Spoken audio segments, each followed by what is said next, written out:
हाय दोस्तों, एक नए क्लास, एक नई टॉपिक, एक नया सब्जेक्ट।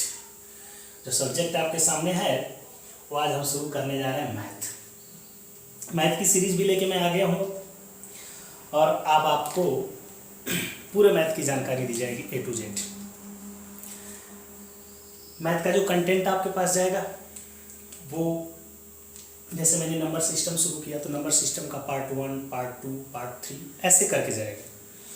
उसमें अलग अलग टॉपिक पे बात की जाएगी। जैसे आज नंबर सिस्टम में शुरू कर रहा हूँ तो नंबर सिस्टम की बेसिक जानकारी आपको, जैसे क्लासिफिकेशन ऑफ नंबर, संख्याओं का वर्गीकरण पढ़ेंगे, ऐसे करके जाएगा और आपको पूरा नॉलेज आप तक पहुँचाया जाएगा। अगर आप विश्वास करिए, अगर आप बिल्कुल पढ़ने की कोशिश करेंगे और पढ़ने के लिए आप वीडियो देख रहे होंगे तो बिल्कुल आपको फ़ायदा मिलेगा। सीरियसली लीजिएगा, सारी जानकारी आपको मिलेगी, छोटी से छोटी लेकर के बड़ी से बड़ी जानकारी, और इनसे आप ज़्यादा से ज़्यादा फ़ायदा उठा सकते हैं यदि वीडियो को ध्यान से देखेंगे तब।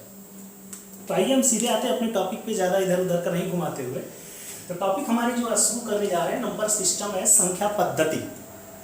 संख्या पद्धति, जैसा नाम से ही आपको पता चल रहा होगा कि संख्याओं को दिखाने की एक पद्धति, एक प्रणाली, एक ऐसी प्रणाली जिसमें हम संख्याओं को दिखाने का काम करते हैं, नंबरों को दिखाने का काम करते हैं। वो प्रणाली हमारी क्या है, उस प्रणाली में हम कैसे कैसे नियमों का अध्ययन करते हैं। तो संख्याओं को दिखाने के लिए हमारे पास ढेर सारी प्रणालियाँ होती हैं। जैसे डेसिमल सिस्टम होता है, डेसिमल सिस्टम होता है, बाइनरी सिस्टम होता है, ऑक्टाडेसिमल सिस्टम होता है, हेक्साडेसिमल सिस्टम होता है। ये है क्या? आपने सुना होगा केवल डेसिमल सिस्टम, या मैं बताऊंगा तो आपको थोड़ा पता चलेगा। दशमलव पद्धति, दशमलव पद्धति में जो हम अध्ययन करते हैं जिन अंकों का, वो अंक आप देखेंगे जो नंबर हमारे बनते हैं उसमें वो नंबर हमारे इन्हीं 10 अंकों से बनते हैं। 0, 1, 2, 3, 4, 5, 6, 7, 8, 9, ये हमारे 9 नंबर होते हैं। क्या कोई नंबर आपने ऐसा देखा है अभी तक जो इनके अलावा बन जाता हो? नहीं देखा होगा।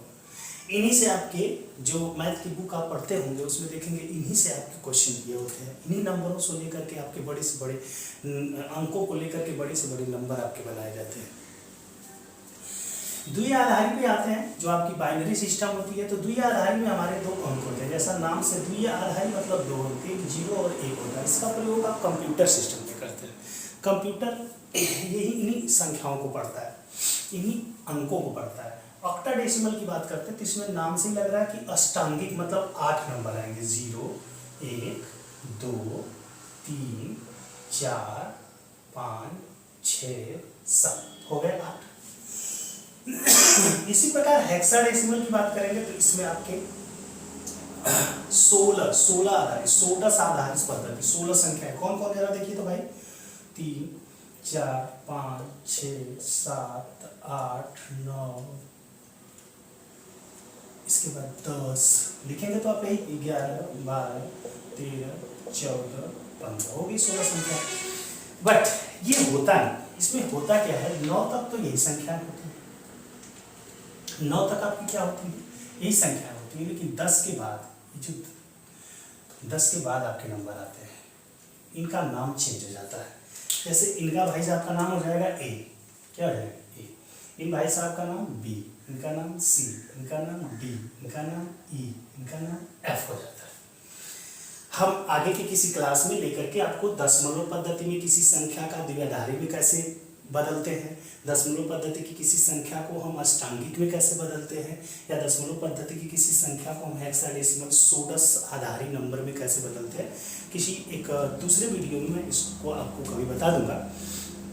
बट हम यहाँ पर चल रहे थे नंबर सिस्टम। तो अब आते हैं हम मेन अपने टॉपिक पे जो हमको पढ़ना होता है। इसमें नंबर सिस्टम में या हम संख्या पद्धति में हम जिस प्रणाली का अध्ययन करते हैं, जिस प्रणाली के अंतर्गत संख्याओं का अध्ययन करते हैं, वो होता है हमारा दशमलव सिस्टम, मतलब decimal system. Decimal system, decimal system में जैसा कि अभी आप देख चुके हैं, इसमें 10 संख्याओं का प्रयोग किया जाता है। दशमलव पद्धति में कितनी संख्याओं का प्रयोग किया जाता है, कुल 10 संख्याओं का प्रयोग किया जाता है। कौन कौन संख्याएं होती हैं, 0, 1, 2, 3, 4, 5, 6, 7, 8, 9। ये हमारी टोटल 10 संख्याएं होती हैं। अब आपको क्या देखने को मिलता है कि इन्हीं 10 संख्याओं का प्रयोग करके आपको हो सकता है कि पूछ दे कोई बड़ी से बड़ी संख्या बताइए। जैसे हम इसी में से ले लेते हैं कोई 4 संख्याओं का प्रयोग करके, जैसे कोई संख्या बना देते हैं 2 3 4 5, मान लीजिए आपके पास 2345। अब कोई संख्या आपके पास मिल गई तो इस संख्या का आपसे क्या पूछ सकता है, आपसे पूछ सकता है कि इस संख्या का जातीय मान बताइए, जिसको क्या कहते हैं जातीय मान या अंकित मान। पहली चीज आपसे क्या पूछेगा, जातीय मान, जातीय मान या अंकित मान, जातीय मान या अंकित मान। ये टॉपिक है आपकी, इसको समझने की कोशिश करिएगा। आपसे इसको अंग्रेजी में आप कहते हैं फेस वैल्यू। क्या कहते हैं, फेस वैल्यू, फेस वैल्यू। अंग्रेजी में क्या कहते हैं इसको, फेस वैल्यू। फेस मतलब चेहरे से ही देखने में जो मान प्रतीत होता है उसी को तो फेस वैल्यू कहेंगे। तो यहाँ पे 2345 में यदि किसी भी नंबर का आपसे फेस वैल्यू कहता है, 2345 में आपके किसी नंबर का फेस वैल्यू आपसे कहेगा, जैसे आपसे कह देता है कि फेस वैल्यू ऑफ या जातीय मान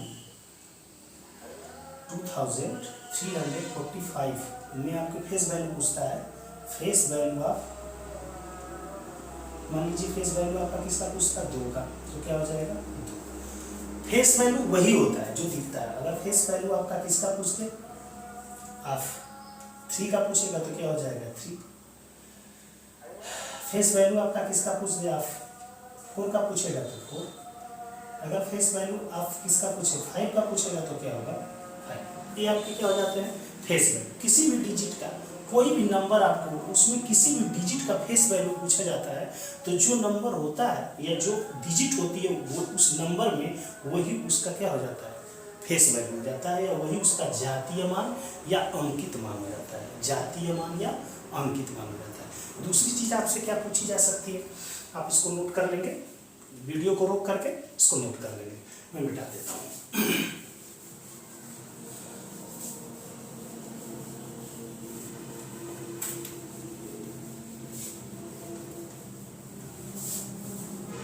अब दूसरी चीज मान लीजिए यही आपका अंक 2345, इसी में आपसे अब क्या पूछ दिया जाए, अगली चीज आपसे पूछा जा सकता है, यहाँ पे मान लीजिए हम इसको लिख देते हैं स्थानीय मान। क्या हो जाता है स्थानीय मान, किसी भी संख्या को दे करके उसमें आपसे स्थानीय मान, जिसको आप कहते हैं प्लेस वैल्यू। क्या कहते हैं प्लेस वैल्यू। किसी भी संख्या को दे करके आपसे क्या पूछा जा सकता है, उसमें किसी भी अंक का स्थानीय मान पूछा जा सकता है। जैसे 2345 में 2345 में आपसे क्या पूछने की बात कर रहा है, प्लेस वैल्यू।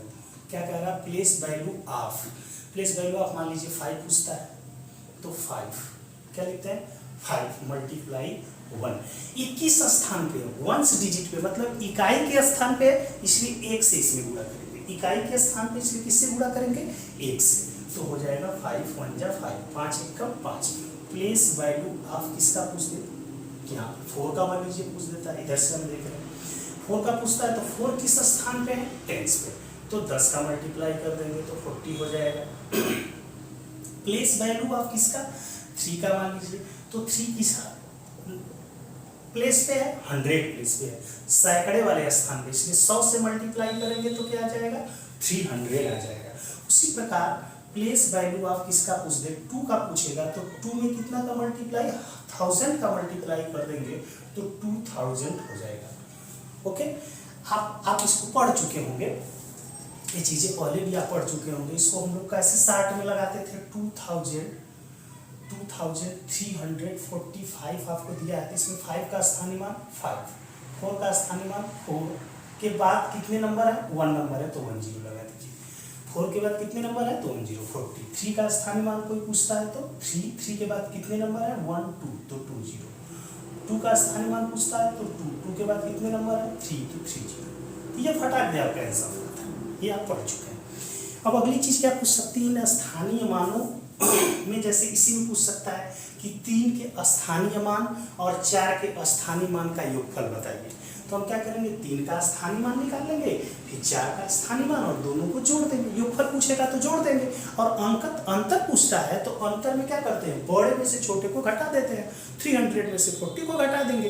अगर ऐसा या कुछ और क्वेश्चन भी पूछ सकते हैं। स्थानीय मान और अंकित मान को एक साथ जोड़ करके क्वेश्चन आपसे पूछ सकता है। जैसे इसी में मैं क्वेश्चन आपको कर दे रहा हूं कि 2345 में 2 के 3 के स्थानीय मान, 3 के क्या स्थानीय मान,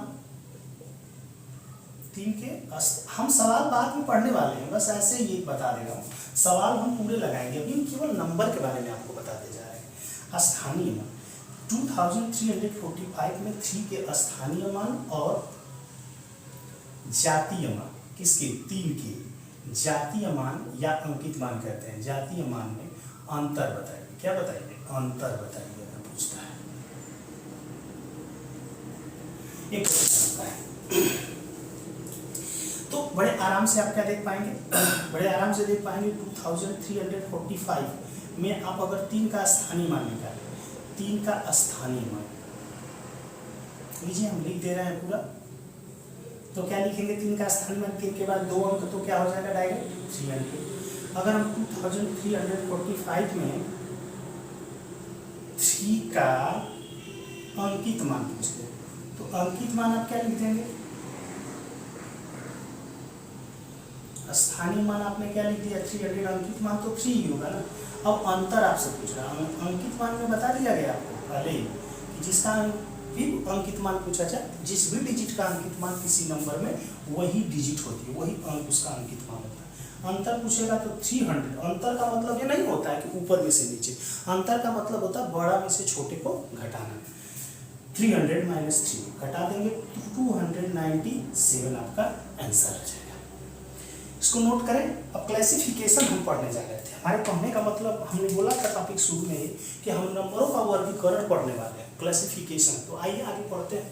इसको वीडियो को पॉज करके आप इसको नोट कर लीजिएगा। आइए देखते हैं क्लासिफिकेशन ऑफ नंबर क्या चीज होता है। संख्याओं का वर्गीकरण किसे कहते हैं, कैसे हम संख्याओं का वर्गीकरण करेंगे। देखिए, क्लासिफिकेशन शब्द कब आएगा, वर्गीकरण शब्द कब आएगा? कब हम किसी चीज को बांटने की बात करेंगे, जब उसमें बहुत सारी चीजें होंगी।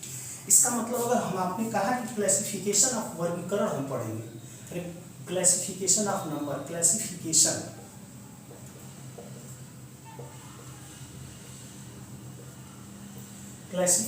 ऑफ नंबर, या इसको हिंदी में कहते हैं संख्याओं का वर्गीकरण। क्या कहते हैं? संख्याओं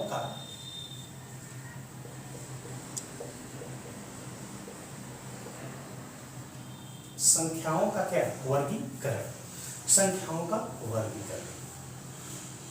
चलिए, संख्याओं का वर्गीकरण, अगर वर्गीकरण आया, जैसा कि मैं आपको बता रहा हूँ कि वर्गीकरण आ गया, इसका मतलब तो यही ना है कि इसमें बहुत सारी संख्याएं होंगी, उनका हम वर्गीकरण करेंगे, उनको हम बांटेंगे। तो इसमें बहुत सारी संख्याएं होंगी और उनका हम वर्गीकरण अगर करने की कोशिश कर रहे हैं, इसमें जो संख्याएं वो होंगी, अगर बहुत सारी संख्याएं एक साथ मिला के होंगी तो उनको क्या कहेंगे? Complex number. क्या कहते हैं? कॉम्प्लेक्स नंबर, या हिंदी में आप कहते हैं सम्मिश्र संख्या। क्या कहते हैं?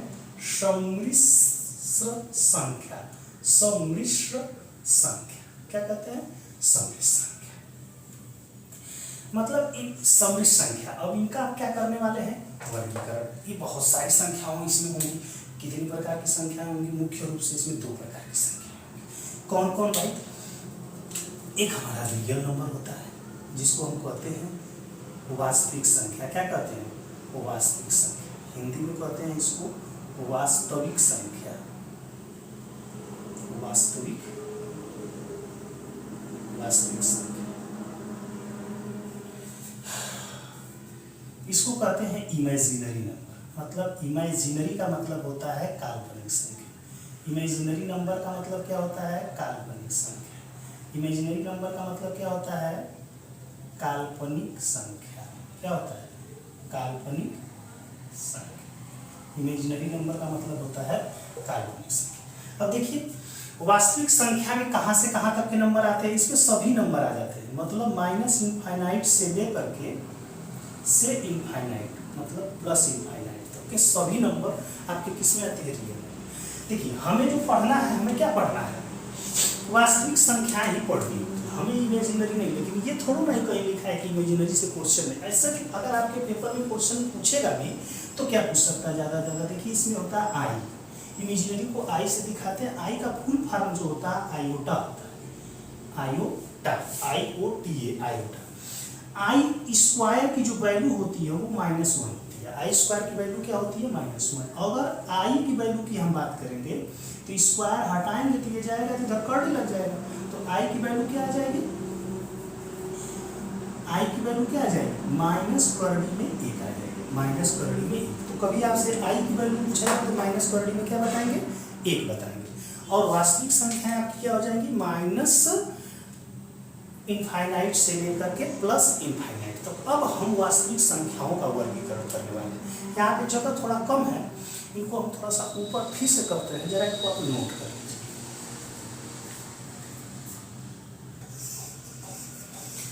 हाँ, तो आपने नीचे देख लिया था कि हमने क्या किया था वहाँ पर कि संख्याओं को बांट दिया था, कॉम्प्लेक्स नंबर को रियल नंबर में और इमेजिनरी नंबर में। रियल नंबर जो होता था इनफाइनाइट से लेकर के प्लस इनफाइनाइट तक। अब रियल नंबर का हम विभाजन करने जा रहे हैं। रियल नंबर को जब हम बांटते हैं तो 2 पार्टों में बढ़ जाता है। एक बढ़ जाता है डेसिमल, इसको क्या कहते हैं? डेसिमल, या क्या कहते हैं इसको? दशमलव। क्या कहते हैं? दशमलव। दूसरे को हम क्या कहते हैं? दूसरा होता है इंटीजर। इंटीजर, इंटीजर को हिंदी में कहते हैं पूर्णांक। क्या कहते हैं? पूर्णांक। इंटीजर को हिंदी में क्या कहते हैं? पूर्णांक कहते हैं। इंटीजर को हिंदी में हम क्या कहते हैं? पूर्णांक कहते हैं। ठीक है, इंटीजर को हम पूर्णांक कहते हैं। तो और पूर्णांक और डेसिमल को थोड़ा सा समझने की कोशिश करिए। पूर्णांक को हम बाद में समझते हैं, पूर्णांक को हम क्या करते हैं? थोड़ा देर बाद समझने की कोशिश करते हैं। पूर्णांक का विभाजन हम थोड़ा सा बाद, पहले हम दशमलव को देखते हैं। अच्छा, आपने दशमलव के बारे में कितने प्रकार के दशमलव देखे होंगे? कभी कभी आपको ऐसे लिखा हुआ दशमलव मिला होगा, कुछ दशमलव नंबर आपको ऐसे लिखे हुए मिले होंगे।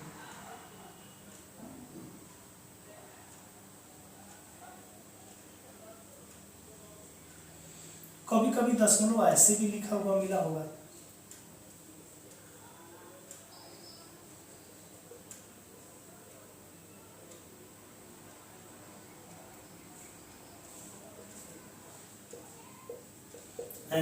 ऐसे चलता रहता है, कभी किसी चीज का दोहराव नहीं होता है। कहने का मतलब आपको 3 प्रकार से कम दशमलव आप देखने को मिला होगा।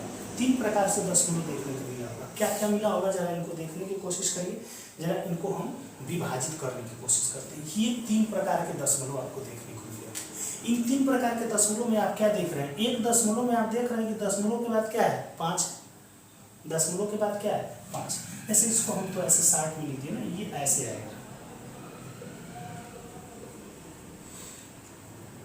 ठीक है, 1 3 1 3 1 3 1 3, इसको हम कह सकते हैं क्या? 1 3 3 3 3, ऐसे 1 3 3 3 3 3 3, ऐसे डैट डैट डैट। मतलब आप क्या देख रहे हैं? दशमलव के बाद एक अंक है, एक में दशमलव के बाद एक अंक है, और उसके बाद जो अंक है वो उसका क्या हो रहा है? पुनरावृत्ति हो रहा है। तीसरे में देख रहे हैं कहीं भी किसी अंक की पुनरावृत्ति नहीं, 1 2 3 4 5 6, फिर 5 4 3 2 1 3 2 5, कुछ भी एक इन आर्डर में नहीं, किसी भी क्रम में नहीं, ये ऐसे इन आर्डर में चलता रहता है।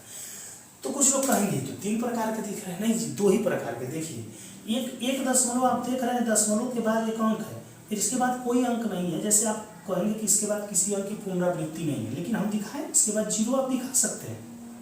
क्या दिखा सकते हैं? तो 0 भी है, क्या है? आपका डिजिट है, यहाँ पे अंक की पुनरावृत्ति हो सकती है, तो यहाँ पर भी अंक की पुनरावृत्ति, तो ये दोनों तो एक ही जैसे हो गए, ये वाला अलग हो। तो हम दशमलव का जो होता है क्लासिफिकेशन कर सकते हैं। आइए 2 भागों में दशमलव का क्लासिफिकेशन कर लेते हैं। अभी आपके देखने से ही लगा है कि 2 भागों में क्लासिफिकेशन, यहाँ पर ही देख के आपको लगा होगा एक क्लासिफिकेशन आपका लगा है कि पुनरावृत्ति हो रही है। क्या हो रही है? पुनरावृत्ति। एक दशमलव ऐसा होता है जिसे हम कह सकते हैं पुनरावृत्ति वाले दशमलव। मतलब पुनरावृत्ति वाले दशमलव को हम कहते हैं रिपीटिंग। क्या कहते हैं? रिपीटिंग दशमलव। क्या कहते हैं? रिपीटिंग। इनको हम कह सकते हैं रिपीटिंग दशमलव। एक होता है गैर पुनरावृत्ति। गैर पुनरावृत्ति का मतलब क्या होता है, इसमें पुनरावृत्ति न हो, गैर पुनरावृत्ति। इनको हम कहते हैं नॉन रिपीटिंग। क्या कहेंगे, नॉन रिपीटिंग, नॉन रिपीटिंग, ठीक है, नॉन रिपीटिंग, PEA होता है। स्पेलिंग थोड़ा सा ध्यान दीजिएगा, गलत हो जाएगी हमसे, नॉन रिपीटिंग, ठीक है। एक होता है पुनरावृत्ति। तो पुनरावृत्ति में आपको दो प्रकार के ये देख रहा है, आ जा रहा है। नॉन पुनरावृत्ति मतलब गैर पुनरावृत्ति में जो होता है, गैर नॉन रिपीटिंग में ये आ जा रहा है। मतलब दो प्रकार के दशमलव हो गए, एक रिपीटिंग हो गया, एक नॉन रिपीटिंग हो गया, ठीक है। एक पुनरावृत्ति वाला हो गया, एक गैर पुनरावृत्ति का दशमलव हो गया। जैसे एग्जाम्पल के तौर पे आप देखना चाहें तो यहाँ पे आप समझने की कोशिश करिएगा, इसमें कौन कौन आ सकते हैं। जैसे ये आ सकता है 0.5 आ सकता है, 0.333333 आ सकता है, या 1 3 3 3 लिख लें, 0.1 या 1 3 3 3 3 ऐसे आ सकते हैं, ठीक है। इसमें क्या आ सकता है, 22/7 आ सकता है, बटे वाले भी मान आ सकते हैं। तो ये सब मान आप देख रहे हैं कि इसमें आ जा रहे हैं। इनका देखिए एक और बात हो जाती है, ये एक दशमलव के बाद क्या हो रहे हैं, एक दशमलव के बाद आप देखेंगे एक अंक के बाद क्या हो रहे हैं, एक पुनरावृत्ति इनकी हो रही है। एक डिजिट के बाद इनकी क्या हो रही है, अंकों में पुनरावृत्ति हो रही है। इनको हम रिपीटिंग, या एक अंक के बाद इनकी क्या हो रही है, या तो पुनरावृत्ति हो जा रही है, मतलब अंक की रिपीटिंग हो रही है। इसमें अंकों की, जैसे इसमें भी हिंदी में इनको कहे थे हम नॉन रिपीटिंग को तो गैर पुनरावृत्ति कहते हैं। जैसे इसमें जो आपका आ सकता है अंकों की, इसमें पुनरावृत्ति नहीं होती है। तो दो परिभाषाएं एक आती हैं आपकी, इसके पहले आप पढ़े होंगे पिछली कक्षाओं में। जैसे एक होता है आपका कहते हैं रेशनल नंबर, एक को कहते हैं इरेशनल नंबर। रेशनल नंबर का मतलब क्या होता है, परिमेय संख्या, और इरेशनल नंबर का क्या मतलब होता है, अपरिमेय संख्या। परिमेय संख्या को भी यहाँ पर आप क्लियर करते हुए चल सकते हैं। परिमेय संख्या और अपरिमेय संख्या को भी क्लियर करते हुए आप चल सकते हैं। देखिए अपरिमेय संख्या किसे कहेंगे, ये जो संख्या आपको दिख रही है क्या हो रही है, परिमेय संख्या हो रही है। कहने का मतलब इसमें जो अंकों की पुनरावृत्ति हो रही है, लेकिन आप इसको जैसे ये पुनरावृत्ति हो रही है ना, इसको 60 में आप लिखना चाहेंगे तो इसको लिख सकते हैं 0.3 के ऊपर भाग। ये मैं आपको किसी क्लास में चेंज करना बता दूंगा कैसे चेंज किया जाता है।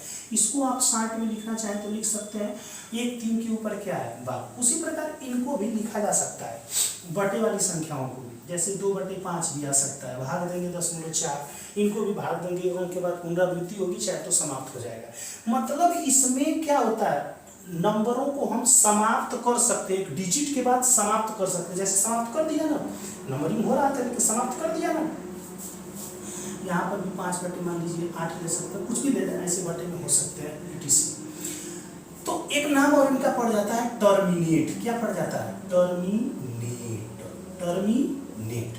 मतलब टर्मिनेट का मतलब क्या होता है, समाप्त किया जाना। टर्मिनेट का मतलब क्या होता है, समाप्त किया जाना। एक अंक के बाद इनको क्या किया जाता है, समाप्त किया जाता है। टर्मिनेट डेसिमल कहते हैं, या इनको कहते हैं शांत। क्या कहते हैं, शांत।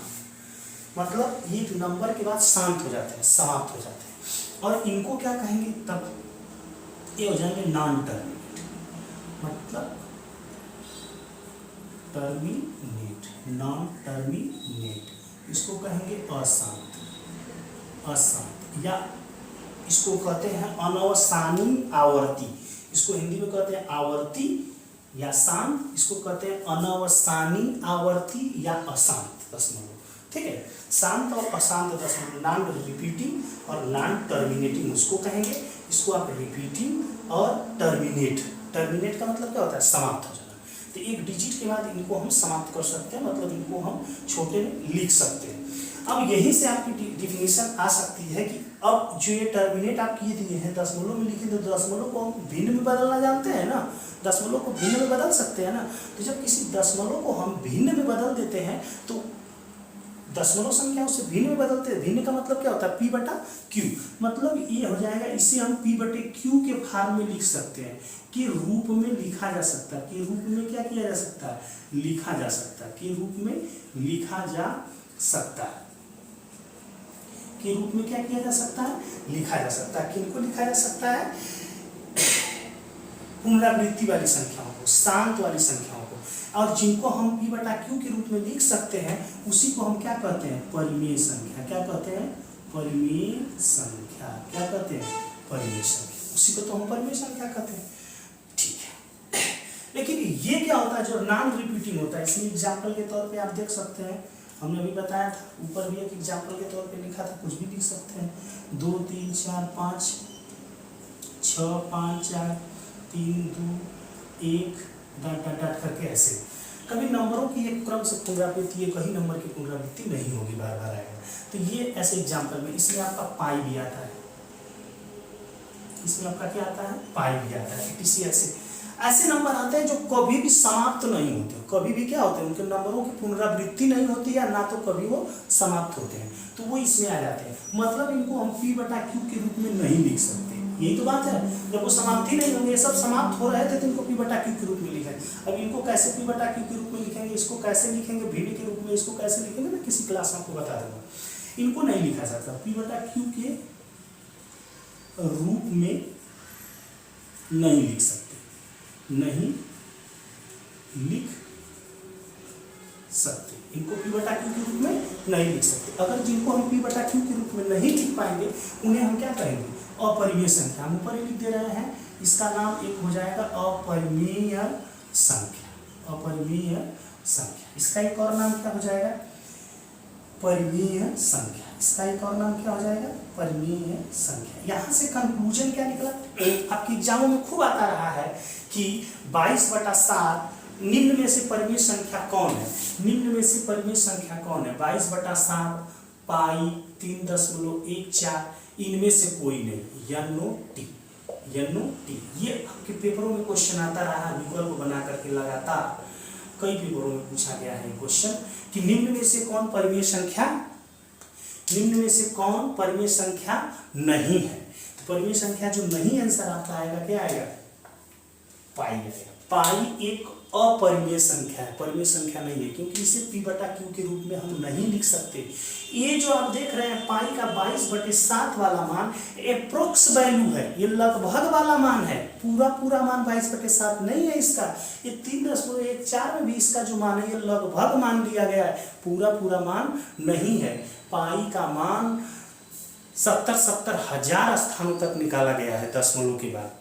जो जितने स्थान ज्यादा तक पाई का मान निकाल लेता है वो उतना ही विद्वान समझा जा रहा है, उसका गिनीज बुक में नाम दर्ज है। भारत के भी कोई कृष्ण करके हैं, वो करीब 60,000 70,000 स्थान तक दशमलव के बाद पाई का मान याद कर रखे हैं। ठीक है, आप भी याद करना चाहते हैं तो याद कर सकते हैं। आपको तो एक मोबाइल नंबर याद होता नहीं है, ये कहाँ से याद करेंगे। चलिए, तो ये क्लियर आपका यहाँ पे हो जाएगा कि पाई का इसमें क्या है, अपरिमेय संख्या, या इसमें परिमेय संख्या नहीं है तो पाई है। ठीक है, ये आपका जवाब यहाँ पे हो गया। तो आप कह सकते हैं जो पुनरावृत्ति वाली होती है उनको हम शांत दशमलव भी कहते हैं, उसी को हम परिमेय संख्याएं भी कहते हैं। तो परिमेय संख्या की डेफिनेशन क्लियर हुई। ऐसी संख्या है जिसे p बटा q के रूप में लिखा जा सकता है, जहाँ पे p और q आपके इंटीजर है। आगे इस चीज को और क्लियर करूंगा। और यहाँ पे गैर पुनरावृत्ति या नॉन रिपीटिंग या नॉन टर्मिनेटिंग, या इनको कहते हैं अपरिमेय संख्या, इरेशनल नंबर। क्या कहते हैं, इरेशनल नंबर, इरेशनल नंबर होते हैं ये, इरेशनल नंबर। तो इसमें 3-4 चीजें आपको की हुई, इनको हम क्या कहते हैं, रेशनल नंबर। क्या कहते हैं, रेशनल नंबर, रेशनल नंबर। तो यहाँ पे 3-4 चीजें आपकी क्लियर हुई होगी। रेशनल नंबर क्या है, इरेशनल नंबर क्या है, या रिपीटिंग नंबर क्या होता है, टर्मिनेटिंग नंबर क्या होता है, नॉन टर्मिनेटिंग क्या होता है, नॉन रिपीटिंग क्या होता है। क्लियर है, इसको दोबारा से एक बार रोक करके देखिएगा, चीजें क्लियर हो जाएंगी। अब आगे मैं नोट करता हूँ, इसको नोट कर लीजिए आप। तो अभी आपने क्लियर किया है, क्या क्या क्लियर किया है कि परिमेय संख्या किसे कहेंगे, अपरिमेय संख्या। मुख्य रूप से परिमेय और अपरिमेय, या परिमेय संख्याएं और अपरिमेय संख्याओं में। जैसे परिमेय संख्याओं के एग्जाम्पल में आपने क्या पढ़ा, ऐसी संख्याएं जिन्हें p बटा q के रूप में लिखा जा सकता है वो परिमेय संख्या होती है। इसमें आपका 3 है, 4/5 है, 7/9 है, 6/12 है, या फिर क्या हो सकता है 0.3 है, 0.13 के ऊपर बार है, या 0.4543 के ऊपर बार है। ऐसी संख्याएं जो आपकी आती है किसमें होती हैं? परिमेय संख्याओं में। वही अपरिमेय संख्या की आपकी एग्जाम्पल में क्या पढ़ा आपने कि अपरिमेय संख्या में ऐसी संख्याएं आती हैं जिनके की जो अंक होते हैं उनकी पुनरावृत्ति नहीं होती, जैसे 0.3, 4, 5, 6, 7, 6, 5, 4, 3, 2, 1, 7, 5 डाटा डाटा ऐसे इनफाइनाइट तक। या फिर इसमें और कौन आ सकते हैं? पाई आ सकता है। इसमें क्या आ सकता है? करड़ी में 2 आ सकता है, करड़ी में 3 आ सकता है, करड़ी में 5, लेकिन करड़ी में देखिए 4 नहीं आएगा। मतलब ऐसे करड़ी में नंबर आएंगे जो कि करड़ी से बाहर नहीं निकल सकते हैं। तो ये अपरिमेय संख्याओं में आते हैं, ये परिमेय संख्याओं में आते हैं। अब आप कहेंगे p बटा q के रूप में ये सब तो दिख रहा है सर जी, इसके नीचे कुछ नहीं है, 1 मान लेंगे, लेकिन ये सब नहीं दिख रहा है। तो ऐसे नंबरों को बदलना हम आपको सिखाएंगे, ठीक है? ऐसे नंबरों को बदलना हम आपको क्या करेंगे? सिखाएंगे आगे के क्लासों में आपको कि कैसे इनको हम भिन्न के रूप में या p बटा q के रूप में बदल देंगे। तो ये कहानी होगी, ठीक है? ये आपको बता दिया मैंने। अब मैं आपको जो बताने जा रहा हूँ, आपको ये बताने की कोशिश कर रहा हूँ कि जैसे दो परिमेय संख्याएं मिली, a और b मान लीजिए दो परिमेय संख्या, इनके बीच परिमेय संख्या निकालना। पहली चीज तो ये कि मान लीजिए एक परिमेय संख्या निकालना, तो क्या कर देंगे? दोनों को जोड़ के 2 से भाग दे देंगे। दोनों को जोड़ से क्या करेंगे? 2 से भाग कर देंगे। तो एक परिमेय संख्या निकालना तो काफी आसान है, लेकिन कई परिमेय संख्या निकालनी हो तो उसका सूत्र होता है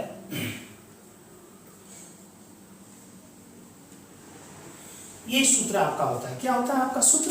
कि ak प्लस बी अपन k प्लस 1, जहां पर k आपका क्या है? 1 है, 2 है, 3 है, 4 है, 5 है, डाट डाट डाट k की वैल्यू रख सकते हैं, ठीक है? जैसे मान लीजिए पहली परिमेय संख्या अगर उसमें निकालना तो क्या हो जाएगा? k का मान 1 रख देंगे तो 1 का गुणा करेंगे तो a प्लस b, नीचे क्या है? k का मान 1 रखेंगे, 1 रख देंगे तो क्या हो जाएगा? 2। दूसरी परिमेय संख्या निकालना a भी कुछ भी हो सकता है, 3, 4 हो सकता है, भिन्न में भी हो सकता है, कुछ भी हो सकता है, उसके लिए टेंसराइज न लें।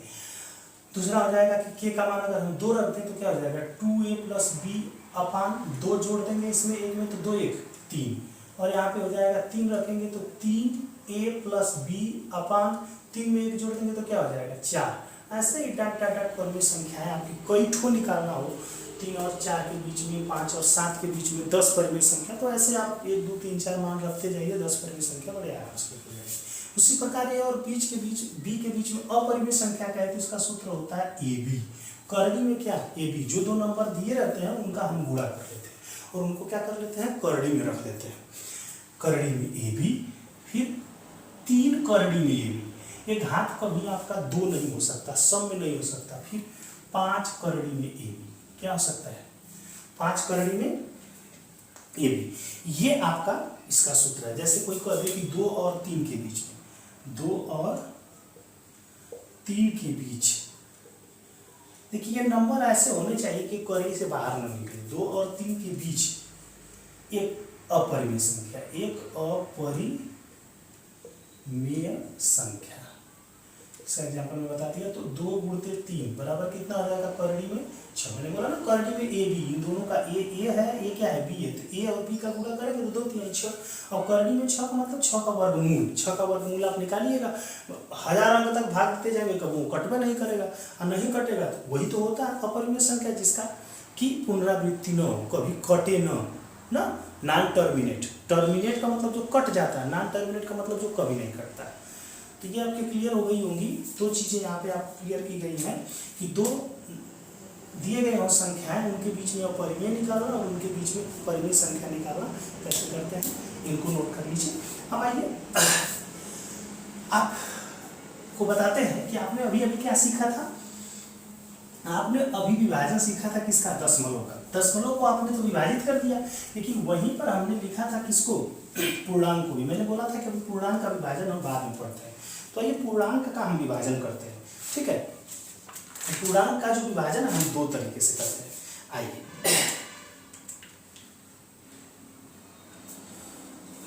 इंटीजर, पूर्णांक को क्या कहा गया था?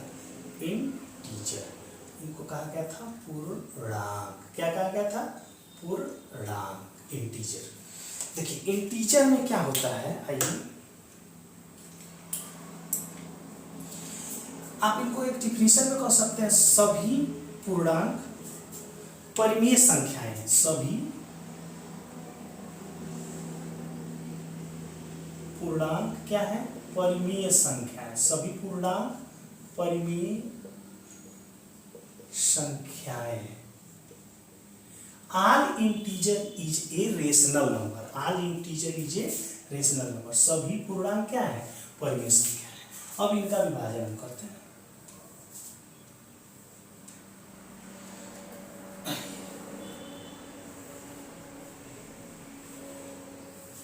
आइए इसका विभाजन करते हैं।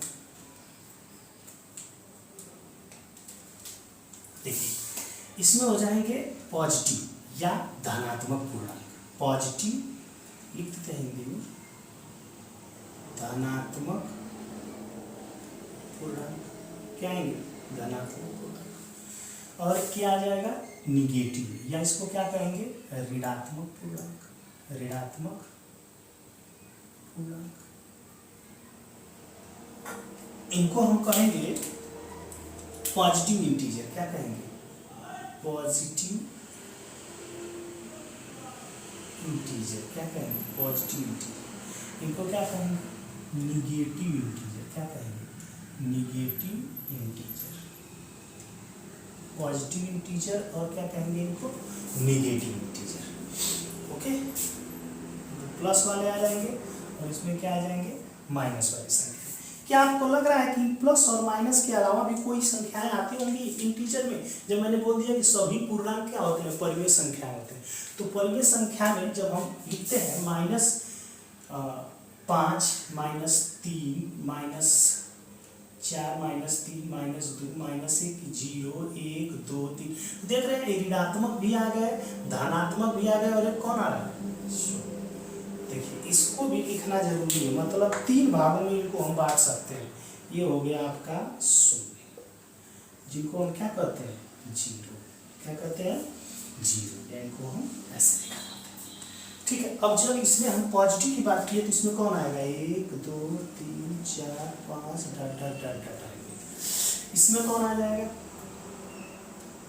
-10 -9 -8 -7 -6 -5 थोड़ा छोटा कर लेते हैं, ज़्यादा -5 -4 -3 -2 -1 डॉट डॉट डॉट करके माइनस इनफाइनाइट तक हो जाएगा, और ये भी dot dot dot plus infinite तक हो जाएगा। क्लियर, ये चीज़ें क्लियर होंगी। और 0 आ गया, 3 भाग हो गए। अब आपको समझने की कोशिश करेंगे कि ये जो 1 2 3 4 5 6 7 8 9 10 आप बोले हैं, 1 2 3 4 5 6 7 8 9 10 आप बोल रहे हैं, आप क्या बोल रहे हैं, 1 2 3 4 5 6 7 8, इनको हम क्या कहते हैं, इनको हम नेचुरल नंबर कहते हैं। क्या कहते हैं, नेचुरल नंबर कहते हैं। जो इनफाइनाइट तक नंबर हमारे धनात्मक वाले होते हैं, इनको हम क्या कहते हैं, नेचुरल नंबर कहते हैं, या इसे कहते हैं प्राकृतिक संख्याएं, सेट ऑफ नेचुरल नंबर, प्राकृतिक संख्याओं का समुच्चय। ये क्या हो जाएगा, प्राकृतिक संख्याओं का समुच्चय। इसलिए हम कहते हैं प्राकृतिक संख्याओं का समुच्चय। लीजिए लिख देते हैं, प्राकृतिक संख्याओं का समुच्चय, प्राकृतिक संख्याओं का समुच्चय। और 0 हो जाता है। अरे इसी 0 को जब हम इसके साथ शामिल कर लेते हैं, जब इसी 0 को हम इसके साथ शामिल कर लेते हैं, 0 1 2 3 4 डॉट डॉट डॉट इनफाइनाइट, तो ये क्या हो जाता है, देखिए जो हम कहते हैं इसको कि पूर्ण होल संख्या, क्या कहते हैं, होल नंबर, या पूर्ण संख्याओं का समुच्चय, पूर्ण संख्याओं का क्या समुच्चय। मतलब इसे कहते हैं set of whole number, set of whole number. ये होता है सेट ऑफ होल नंबर, पूर्ण संख्याओं का समुच्चय। ये हम कहते हैं 0 एक पूर्ण संख्या है, तो भाई 1 भी तो एक पूर्ण संख्या है। हाँ, ये कह सकते हैं 0 सबसे छोटी पूर्ण संख्या है, लेकिन 0 से लेकर इनफाइनाइट तक की संख्याओं को हम क्या कहते हैं, पूर्ण संख्या कहते हैं। केवल जीरो को हम पूर्ण संख्या नहीं करते, उन पूर्ण संख्या में जीरो सबसे छोटी पूर्ण संख्या। कोई कहता है जीरो क्या है, जीरो पूर्ण संख्या। 5 पूर्ण संख्या नहीं है, 5 भी तो पूर्ण संख्या है। हाँ, ये कह सकते हैं कि जीरो सबसे छोटी पूर्ण संख्या है। तो जब 1 से लेकर इनफाइनाइट तक रहा तो उसे क्या कहें, प्राकृतिक संख्याओं का समुच्चय। इन्हीं को हम कहते हैं गिनती की संख्याओं को क्या कहते हैं, प्राकृतिक संख्याएं कहते हैं। गिनती की संख्याओं को क्या कहते हैं, प्राकृतिक संख्याएं कहते हैं। यही होल नंबर का या पूर्ण संख्याओं की डिफिनीशन आ जाती है तो क्या कहते हैं, यदि शून्य को प्राकृतिक संख्या में या शून्य को गिनती की संख्याओं में शामिल कर लिया जाता है तो प्राप्त संख्याएं क्या कहलाती हैं, पूर्ण संख्याएं कहलाती हैं। प्राप्त संख्याओं को क्या कहते हैं, पूर्ण संख्या कहलाती है। मैंने बोला था इंटीजर का 2 विभाजन हम करेंगे, एक तो ये क्लासिफिकेशन हो गया, एक और क्लासिफिकेशन करते हैं, जरा इसको नोट करिए।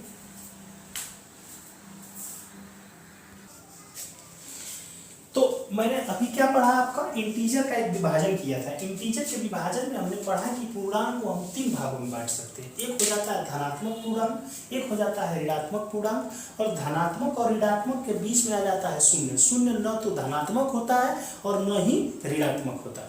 और हमने बोला कि पूर्णांक का एक और हम विभाजन, पूर्णांक को एक दूसरे तरीके से, दूसरे नजरिए से देखते हैं। जब पूर्णांक को एक दूसरे नजरिए से देखते हैं, पूर्णांक को छोटा सा विभाजन कर लेते हैं, उसके बाद हम जो वहाँ पे बांटे थे पूर्णांक को धनात्मक पूर्णांक, ऋणात्मक पूर्णांक और शून्य में, तो वो धनात्मक पूर्णांक को हम विभाजन अभी करेंगे। बकिया हम अभी किसको पढ़ने वाले, इंटीजर का एक छोटा सा विभाजन कर लेंगे। इंटीजर में को 2 भागों में बांट सकता है, एक सम और एक होता है विषम। एक सम पूर्णांक होता है, एक विषम पूर्णांक होता है। एक सम संख्या होती है जिसको हम कहते हैं इवन, क्या कहते हैं, इवन, और जिसको हम एक कहते हैं ऑड। क्या कहते हैं, ऑड। ऑड और इवन के बारे में तो सुना होगा आपने। ऑड और इवन के बारे में क्या है, जो 2 से कट जाए, जो 2 से कट जाए, ऐसे संख्याएं जो 2 से कट जाए, और जो 2 से न कटे, जो 2 से न कटे, 2 से पूर्णतया न कटे या न कटे ना, 2 से न कटे। कटने का तात्पर्य क्या है, पूर्णतया मतलब रिमाइंडर, मतलब शेष 0 बचे। तो इसमें जो 2 से नहीं कटेगा वो कौन आएगा, आ जाएगा जैसे 2, 4, 6, 8 डॉट डॉट डॉट इनफाइनाइट।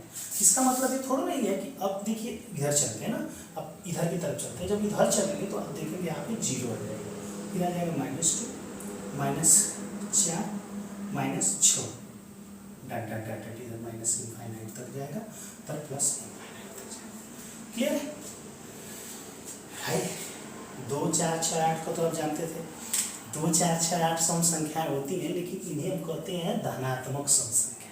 लेकिन अगर हम पूर्णांक का विभाजन करेंगे सम में, तो सम पूर्णांक होगा, और सम पूर्णांक का मतलब पूर्णांक जो होता है ऋणात्मक, धनात्मक, माइनस इनफाइनाइट से लेके प्लस इनफाइनाइट तक होता है।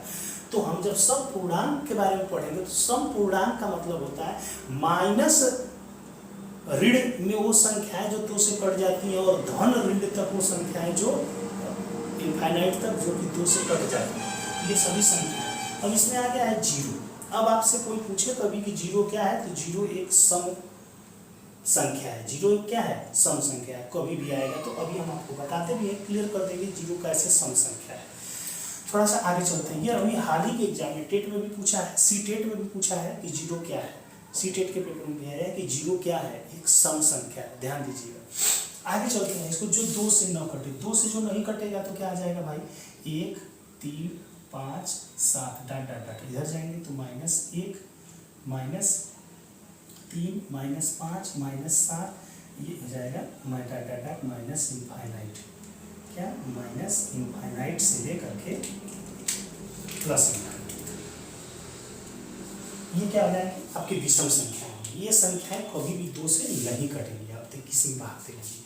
तो ऋणात्मक ऋण में जो संख्याएं होती हैं जो 2 से नहीं कटती, वो भी विषम ही कही जाती हैं, लेकिन ऋणात्मक विषम संख्या हो जाती है। और जो धन में होती है उन्हें धनात्मक विषम संख्या कहते हैं। ठीक उसी प्रकार इधर जो ऋण में होते हैं 2 से कट जाते हैं उन्हें धनात्मक क्या कहते हैं, धनात्मक आपकी सम संख्याएं होती हैं। जो ऋणात्मक सम संख्या जो प्लस में होती है 2 से कट जाती है उन्हें धनात्मक क्या कहते हैं, सम संख्या कहते हैं। अब आते हैं यहाँ पर थोड़ा सा एक क्लियरिटी कर लेते हैं कि 0 एक सम संख्या है, विषम संख्या।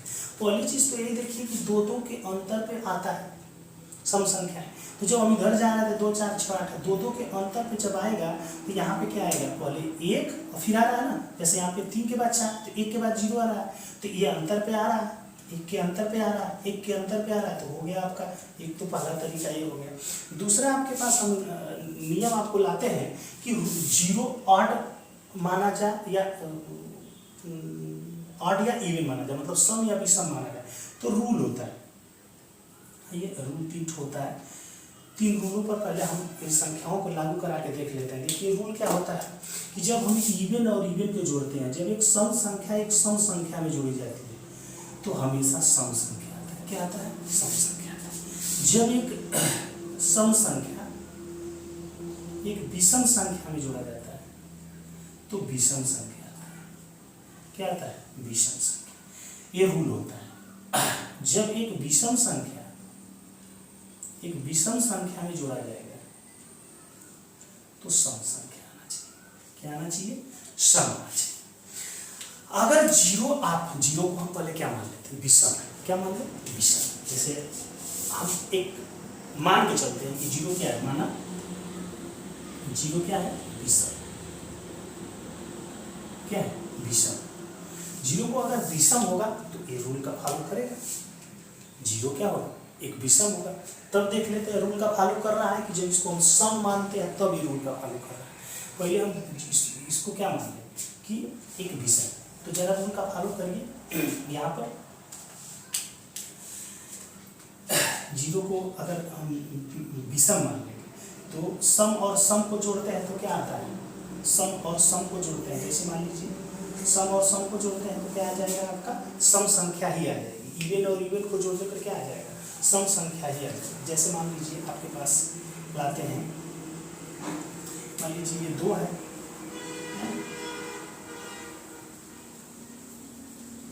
और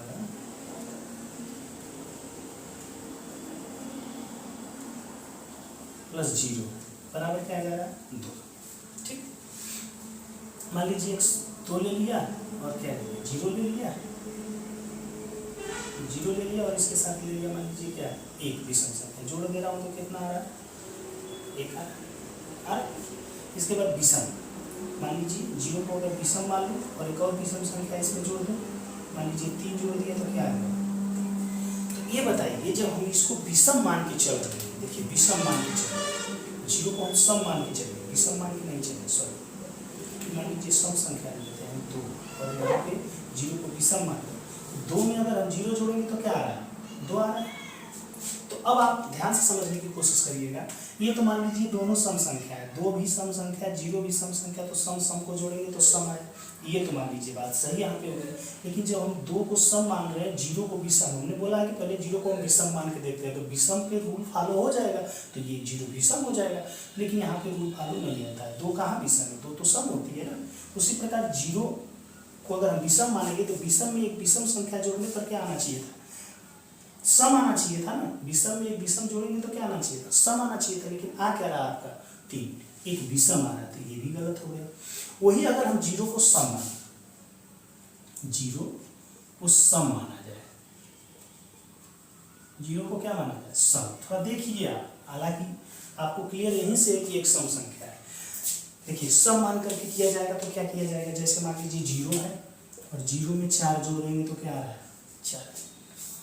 0 एक सम माना जाए और 4 भी एक सम है, सम में सम जोड़ दिया गया तो सम आ रहा है। पहला नियम सही आपका है। यहाँ पर देखिए सम 2 जोड़ दिया और 0 एक 3, या 0 को मान लेते हैं यहाँ पे सम की जगह पे क्या ले लिया? 0, इसमें एक विषम संख्या जोड़ देते हैं 3, जोड़ेंगे तो क्या आ गया? 3। आना क्या चाहिए था? विषम, तो ये भी सही। विषम में विषम जोड़ दिया जाए, 1 और 3 जोड़ते हैं तो क्या आ रहा है? 4। ये भी देखिए यहाँ पे सही। सम आना चाहिए तो सम आया। तो ये आप यहाँ से बात को समझ पाए होंगे कि जब हम इवन को इवन में जोड़ते हैं तो क्या आना चाहिए था? सम। लेकिन वहाँ पर हमने क्या किया? ये तो इवन इवन दोनों था ही, मतलब इसको भी ना लेते, किसी को भी लेंगे तो 2 2 जोड़ेंगे या 2 5 2 6 जोड़ेंगे तो 8 आएगा। लेकिन इस कंडीशन में देखिए, इस कंडीशन में जब हम इसको विषम मान के चल रहे हैं तो हमारा रूल फॉलो नहीं हो रहा है। यहाँ पे विषम आना चाहिए लेकिन सम आ जा रहा है। यहाँ पर हम विषम विषम मान के चल रहे हैं इसको और विषम में जोड़ रहे हैं तो भी रूल नहीं फॉलो होगा। यहाँ पर सम मान के चल रहे हैं तो सारा रूल फॉलो हो जा रहा है इसी चीज़ में।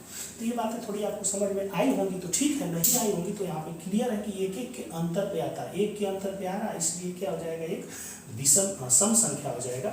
और विषम संख्याओं में एक एक के अंतर पे आप देख रहे हैं, 0 0 के बाद आता है, यहाँ पे क्या आएगा 1 के बाद, 0 0 के बाद ये भी एक एक के अंतर पे आ रहा है। इसका मतलब 0 तो विषम में तो आया नहीं, आया किस सम, तो 0 सम है या विषम है, ये आपका कंफ्यूजन जो होता है यहाँ से आपका दूर हो जाएगा। अब एक मैंने बोला था यहाँ पे विभाजन एक और बाकी रह गया है, बस आपका विभाजन किसका है, वो विभाजन आपका हो जाएगा धनात्मक पूर्णांक, धनात्मक जिसको हम कहते हैं पॉजिटिव इंटीजर, पॉजिटिव इंटीजर। तो पॉजिटिव इंटीजर में आपने क्या देखा, कहाँ से कहाँ तक होता है, इनका विभाजन हम करने वाले हैं, पॉजिटिव इंटीजर का विभाजन हम करने वाले हैं, जरा देखिएगा।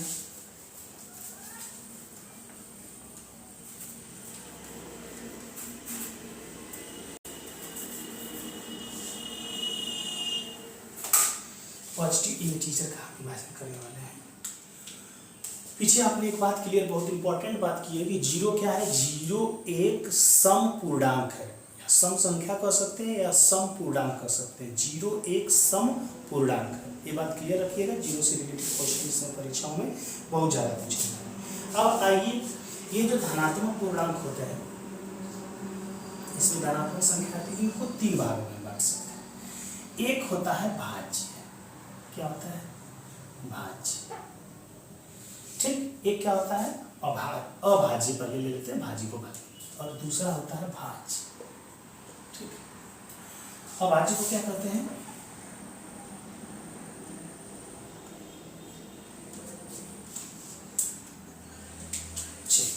अभाज्य को क्या कहते हैं, प्राइम नंबर, क्या कहते हैं, प्राइम नंबर।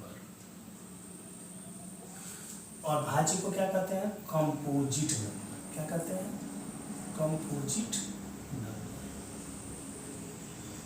ठीक है। ये बीच में क्या आएगा, अभी मैं चर्चा कर रहा हूँ तो आपको क्लियर है।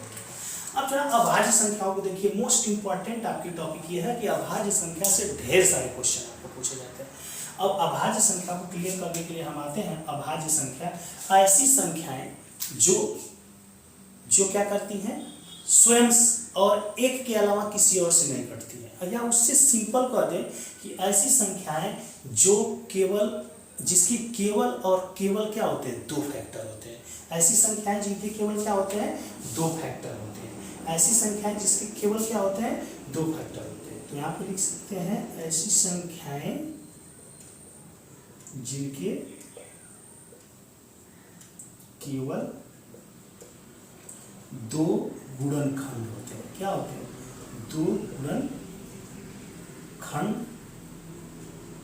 होते हैं, क्या होते हैं, 2 गुणनखंड होते हैं, जैसे 2 3 5 7 11 13 dot dot dot, okay, dot dot dot, हो गया बात। 2 3 5, जैसे 2 की केवल गुणनखंड हम करें, गुणनखंड का मतलब कि 2 को कौन कौन काटता है, एक ये काटेगा, एक 2 काटेगा। उसी प्रकार 5 का हम देखें तो 5 को कौन, एक काटेगा और 5, लेकिन हम 4 का देखें तो 4 को 4 काटेगा, 4 को 1 काटेगा, इसके अलावा 2 काटता है। देखिए 4 हमारा क्या हो जाएगा, प्राइम नंबर नहीं हो सकता, लेकिन 2 है 5 है। 1 का बात करें तो ये केवल 1 काटता है, एक और मुझे चाहिए ना, मैंने बोला था कि ऐसी संख्याएं जिनके केवल 2 गुणनखंड हो, मतलब केवल 2 हो, मतलब न तो 2 से कम न तो 2 से ज्यादा, तो उनको हम क्या कहेंगे, अभाज्य संख्याएं कहेंगे। अब अभाज्य संख्याओं में आपका यहाँ नीचे लिखा गया है, और यहाँ से सबसे जबरदस्त क्वेश्चन पूछता है कि सबसे छोटी अभाज्य संख्या, ढेर सारी एग्जाम में पूछा है, सबसे छोटी अभाज्य संख्या, सबसे छोटी अभाज्य संख्या तो क्या हो जाएगी, सबसे छोटी अभाज्य संख्या क्या हो जाएगी, 2। अब आपका काम है, एक और चीज यहां से होती है, 2 एक मात्र सम अभाज्य संख्या, मतलब दो एक ऐसी संख्या है जो सम अभाज्य संख्या है, लेकिन दो के अलावा और कोई ऐसी संख्या नहीं है जो सम भी हो और अभाज्य भी। ठीक, इसका देखिए क्वेश्चन दिखता है। अब घर पे जाएंगे तो आप एक से लेकर के क्या करेंगे 50 तक कितनी सम अभाज्य संख्या होती है, 1 से 50 तक कितनी अभाज्य संख्याएं होती हैं, 1 से 100 तक कितनी अभाज्य संख्याएं होती हैं। ठीक है, ये आप घर पे जाएंगे तो देखेंगे। तो 1 से 50 तक मैं डायरेक्ट यहाँ पे आपको लिख दे रहा हूँ 15, और 1 से 100 तक आपकी कितनी होती है 25। ये आप घर पे लिख के उसको निकाल के देखेंगे कैसे 15 अभाज्य संख्या है, कैसे 25 अभाज्य संख्या है। अब अभाज्य संख्या है जिसके या ऐसी संख्याएं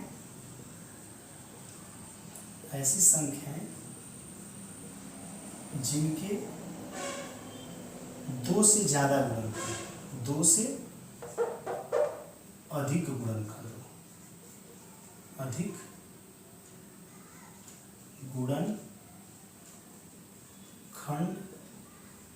ऐसी संख्या जिनके दो से क्या हो अधिक गुणनखंड हो।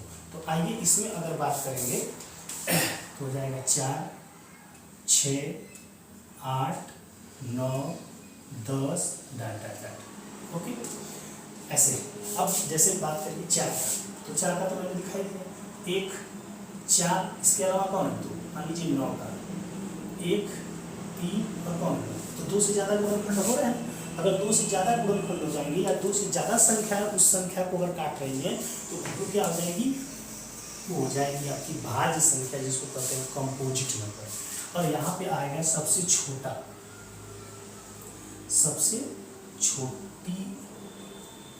भाज्य संख्या। सबसे छोटी भाज्य संख्या क्या है 4, सबसे छोटी भाज्य संख्या 4, सबसे छोटी भाज्य संख्या क्या है 4, सबसे छोटी भाज्य संख्या क्या है 4। यहाँ पर आप देख पाएंगे सबसे छोटी भाज्य संख्या। अब देखिए इनके बीच में क्या बच गया, ये 2, 3, 5, 7 पा जा रहे हैं, 4, 6, 8 पा जा रहे हैं, बच गया क्या गया था 1। क्या बचा था 1 न तो भाज्य होता है और न ही अभाज्य है। 1 न तो भाज्य है और न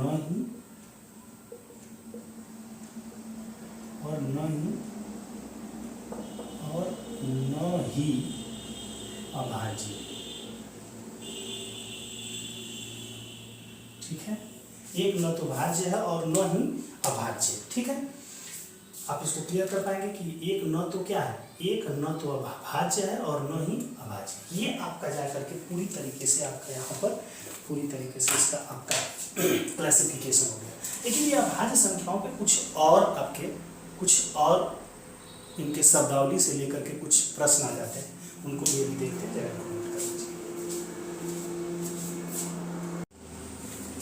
हाँ, तो आपने भी क्लियर कर लिया था, क्या क्लियर कर लिया था, अभाज्य संख्याएं, भाज्य संख्याएं, और एक को भी क्लियर किया था, न तो भाज्य है और न ही अभाज्य। इसके बाद 2-3 छोटी टॉपिकें आती हैं अभाज्य संख्याओं से रिलेटिविटी होती है, एग्जामों में आ गया था।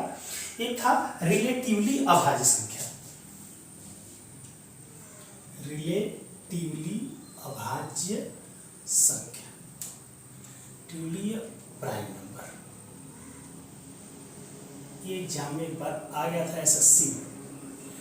उस समय जब आया था तो इसकी हिंदी लिखा था आपेक्षिक अभाज्य संख्या, लेकिन एक्चुअली इसका हिंदी जो होगा वो होगा सापेक्षिक अभाज्य संख्या, सापेक्षिक अभाज्य संख्या।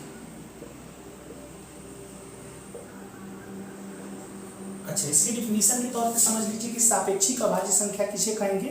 तो सापेक्षिक अभाज्य संख्या की यदि हम बात करें, ऐसी दो संख्याएं जिनका मौसम एक होता है,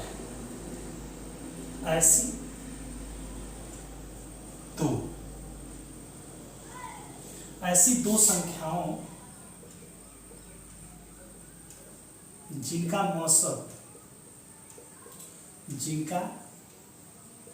मौसम एक होता है। अभी आप कुछ लोगों को कंफ्यूजन होता है, इस चीज में भी क्लियर कर रहा हूं। एक होता है, जैसे में ऐसी दो संख्या, वो संख्या कुछ भी हो सकती है, जैसे 3 4, 4 9, जैसे 9 10, जैसे 2 5, ये संख्याएं हैं, इनको कहा जाएगा रिलेटिवली प्राइम नंबर या सापेक्षिक अभाज्य संख्या। क्या कहा जाए? सापेक्षिक अभाज्य संख्या, क्योंकि इनका मौसा निकालेंगे 80। मौसा का मतलब क्या होता है? दोनों में कॉमन। जब दोनों को काटने के लिए अगर नंबर ढूंढेंगे तो एक के अलावा कोई और नंबर नहीं मिलेगा। आगे आते हैं, एक और अगली हेडिंग आपकी मतलब अगला नंबर आ जाता है जिसको कहते हैं को प्राइम नंबर। बड़ा चर्चित रहता है, लोग को प्राइम नंबर और रिलेटिवली नंबर को एक ही समझ लेते हैं। को प्राइम नंबर, जरा ध्यान दीजिएगा, को प्राइम नंबर, को प्राइम नंबर जिनको कहते हैं सह अभाज्य संख्या, सह अभाज्य संख्या। अंतर छोटा सा आप समझने की कोशिश करेंगे। सहअभाज्य संख्या कहने का मतलब, इसको भी लोग कहते हैं ऐसी दो संख्याएं जिनका मौसा एक होता है ना जी, इसमें मौसा की बात ही नहीं आती। इसमें क्या आती है, इसकी डिफिनीशन ये जो होता है, इसको हम कह सकते हैं दो अभाज्य संख्याओं, दो अभाज्य संख्याओं का युग्म जो होता है कहलाता है को प्राइम नंबर। ऐसे कहते हैं ऐसी दो अभाज्य संख्या, ऐसी इसको कहते हैं दो अभाज्य संख्याओं का ग्रुप कह सकते हैं या समूह। दो अभाज्य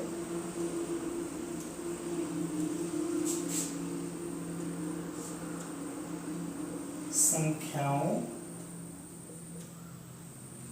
का समूह, दो अभाज्य संख्याओं का समूह जो होता है क्या कहलाता है? सहअभाज्य संख्या कहलाता है। जैसे 2 3 5 5 11, ऐसे। मतलब ये भी अभाज्य हो, ये भी अभाज्य हो। अंतर समझ में आ रहा है आपको? इसमें और इसमें क्या अंतर है?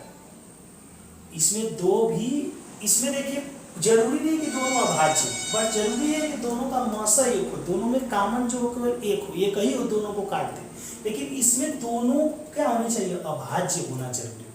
मतलब हम कह सकते हैं कि सभी को प्राइम नंबर क्या हो सकते हैं? रिलेटिवली नंबर हो सकते हैं। सभी को प्राइम नंबर क्या हो सकते हैं? Relatively number. इनको हम रिलेटिवली नंबर भी कह सकते हैं क्योंकि इनका भी तो मौसा एक आएगा।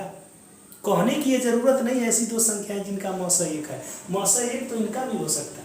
इनकी डिफिनीशन है दो अभाज्य संख्याओं का समूह। दो अभाज्य संख्याओं का जब समूह होगा तो वो ऑलरेडी उनका मौसा एक होता है। 2 और 3 अभाज्य है, मतलब उनको कोई और नहीं काटता है, तभी तो उनकी डिफिनीशन है कि उनको केवल 2 गुणनखंड होते हैं, एक सम संख्या होती है और एक होती है, तो इनके कोई और गुणनखंड नहीं है। इसका मतलब ये क्या कहलाएंगे? इनका मौसा एक हो ही जाएगा, एक कहने की जरूरत नहीं है। इसीलिए इनमें यही अंतर है कि इनमें दोनों अभाज्य होंगे, इनमें जरूरी नहीं कि दोनों अभाज्य हो।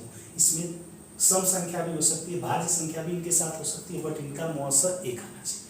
तो ये दोनों में अंतर, इसको ध्यान दीजिएगा कभी एग्जाम में आए तो। एक और आता है ट्विन प्राइम नंबर। क्या आता है? Twin prime number. Twin prime number इसको कहते हैं जुड़वा अभाज्य संख्या। जुड़वा अभाज्य संख्या। देखिए सब अभाज्य संख्या से रिलेटेड है, इसलिए कहा गया है कि अभाज्य संख्या जो होता है ना आपके लिए एग्जाम के हिसाब से बहुत इंपॉर्टेंट होता है। ऐसी दो अभाज्य संख्याएं जिनके बीच में 2 का अंतर होता है, ऐसी दो अभाज्य संख्याएं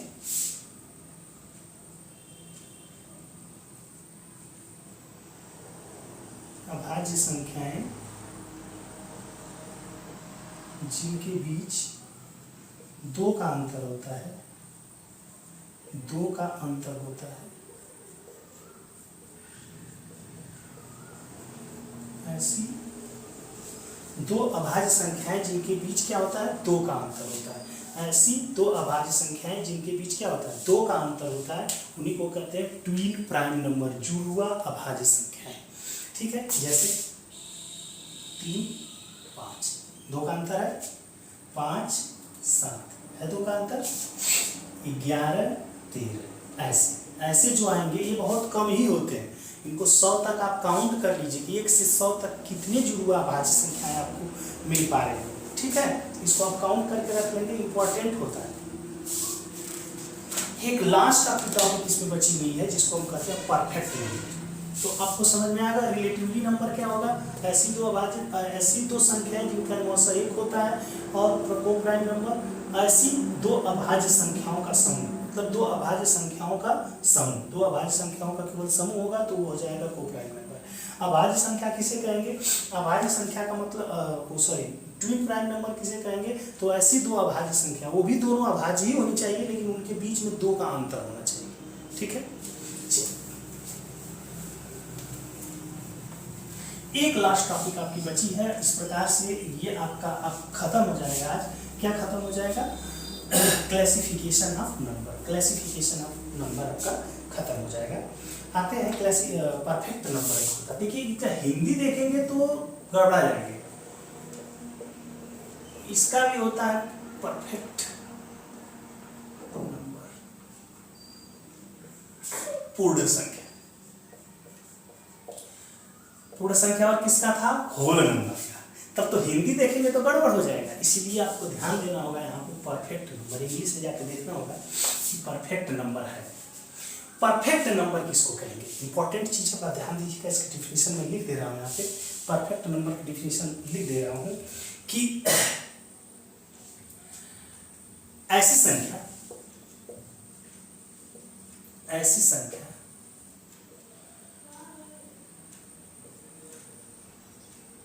जिसके सभी गुणनखंडों मतलब फैक्टरों, सभी गुणनखंडों मतलब फैक्टर, सभी गुणनखंडों का योग, सभी गुणनखंडों का योग संख्या का दोगुना हो, संख्या का दोगुना हो,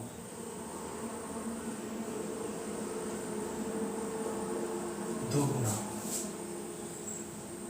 ऐसी संख्या है जिनके सभी गुणनखंडों का योग संख्या का दोगुना हो, या इसको कह सकते हैं कि संख्या के बराबर हो, लेकिन कब, उस संख्या को छोड़कर, क्योंकि वो संख्या भी तो उसका गुणनखंड होती है।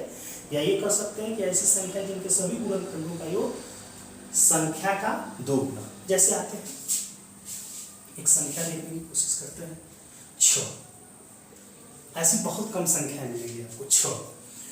जैसे इसका गुणनखंड क्या होगा, 1, इसका फैक्टर गुणनखंड क्या होगा, 1 काटेगा इसको, 2 काटता है, 3 काटता है, और कौन काटता है, 6। जरा इनका जोड़ करेंगे, 1 धन 2 धन 3 धन 6। समझ में आ रहा है, कैसे पता होगा, जो संख्या दिया होगा उसका गुणनखंड लिखेंगे, उसके बाद उनका जोड़ करेंगे। तो 2 1 3 3 6 6 12। तो ये 12 क्या है, इसका दोगुना है कि नहीं है, दोगुना है ना, तो कहा जाएगा 6 1 क्या है, 6 1 क्या है, परफेक्ट नंबर। 6 1 क्या है, परफेक्ट नंबर। तो 6 1 आपका क्या हो गया, परफेक्ट नंबर। ऐसे ही जब आगे बढ़ते हुए जाएंगे तो एक और नंबर मिलता है, एक और नंबर आपको मिलेगा परफेक्ट नंबर में, उसको देखते हैं। वो आप 28 कह सकते हैं। जैसे 1 काटता है 28 को, और कौन काटता है 2, और कौन काटता है 4, और कौन काटता है 7, और कौन काटता है 14, और उसके बाद कौन 28। जरा देखेंगे,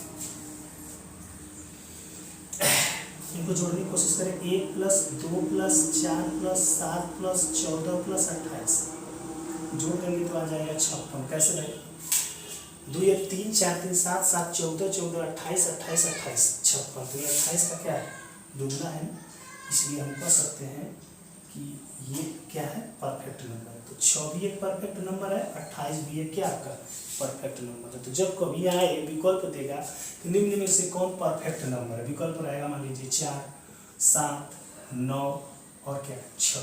तो गलती क्या करते हैं बच्चे, जानते हैं क्या गलती करते हैं, गलती वो ये करते हैं, जैसे कहेगा कि निम्न में से कौन परफेक्ट नंबर है, तो परफेक्ट नंबर पूछता है लेकिन उसमें परफेक्ट स्क्वायर, तो स्क्वायर में चले जाते हैं तो किसको मार देते हैं, 9 को मार देते हैं कि परफेक्ट स्क्वायर है। अब भाई 3 का वर्ग है ना, इसीलिए इसको मार देते हैं। मान लीजिए यहाँ पे कुछ तोड़ देते हैं, 3 ले लेंगे तो 2 वर्ग हो जाएगा, तो इसको फंस जाते हैं बच्चे, कहते हैं हम 9 तो यार 3 का स्क्वायर है, इसको मार देते हैं, जबकि है आपका कौन 6।